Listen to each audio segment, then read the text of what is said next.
குளிர்காலத்தில் நம் நோய் எதிர்ப்பு சக்தி உடலில் மிகவும் குறையும் என்பதால் ஆரோக்கியமான உணவுகளை உணவில் சேர்த்துக் கொள்வது நோய் எதிர்ப்பு சக்தியை அதிகரித்து உடல் நலனை மேம்படுத்த உதவும். அந்த வகையில் குளிர்காலத்தில் சாப்பிட வேண்டிய 5 உணவுகள் குறித்து இந்த பதிவில் பார்க்கலாம். முதலில் சியா விதைகள். குளிர்காலத்தில் தினமும் சியா விதைகளை ஊற வைத்து சாப்பிடுவது உடல் ஆரோக்கியத்திற்கு நல்லது. மேலும் இவை உணவு ஜீரணிக்கப்படுவது சீராக்கி குடல் இயக்கம் நன்றாக செயல்பட உதவி செய்வதாக கூறப்படுகிறது. அடுத்து பச்சை பயிர் உள்ளிட்ட பயிர் வகைகள் மற்றும் பருப்புகளை ஊற வைத்து சாப்பிடுவதால் அதில் உள்ள நார்ச்சத்து, வைட்டமின்கள், கனிமங்கள், புரதங்கள் ஆகியவை முழுவதுமாக கிடைப்பதோடு இதில் குறைந்த கிளைசெமிக் இண்டெக்ஸ் இருப்பதால் இரத்த சர்க்கரை அளவை சட்டென அதிகரிக்காது. மேலும் பயிர் வகைகளில் உள்ள இரும்புச்சத்து நோய் எதிர்ப்பு சக்தியை பலப்படுத்துவதோடு அலர்ஜிகளுடன் போராடி குளிர்கால நோய்கள் உங்களை நெருங்க விடாது. அடுத்ததாக வால்நட். வால்நட்ஸை குளிர்காலத்தில் ஊற வைத்து சாப்பிடுவதால் கூடுதல் நன்மைகள் கிடைக்கும் என்று சொல்லப்படுகிறது. குறிப்பாக இதில் உள்ள புரதங்கள்,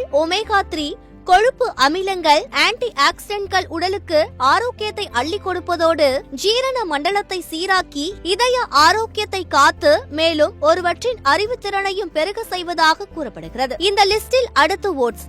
ஓட்ஸை இரவில் ஊற வைத்து காலையில் சாப்பிடுவதால் அதில் உள்ள அதிகப்படியான நார்ச்சத்து உணவை செரிக்கப்படுவதை சீராக்குவதோடு ஊற வைத்த ஓட்ஸ் கொலஸ்ட்ராலை குறைத்து இரத்த சர்க்கரை அளவை கட்டுப்படுத்துவதோடு இதய ஆரோக்கியத்திற்கும் நல்லது என்று சொல்லப்படுகிறது. கடைசியாக மற்றும் முக்கியமாக பாதாம் பருப்பை இரவு முழுவதும் ஊற வைத்து அடுத்த நாள் காலையில் சாப்பிடுவதால் அதில் உள்ள கால்சியம், மெக்னீசியம் மற்றும் ஈஸியாக உறிஞ்சப்பட்டு செரிமானத்தை அட்டகாசமாக சீர் செய்வதாக கூறப்படுகிறது. மேலும் பாதாமை ஊற வைப்பதால் இதில் உள்ள பைட்டிக் ஆசிட் கரைந்து தாது உப்புக்கள் எளிமையாக உடலில் சேர உதவுவதாக சொல்லப்படுகிறது.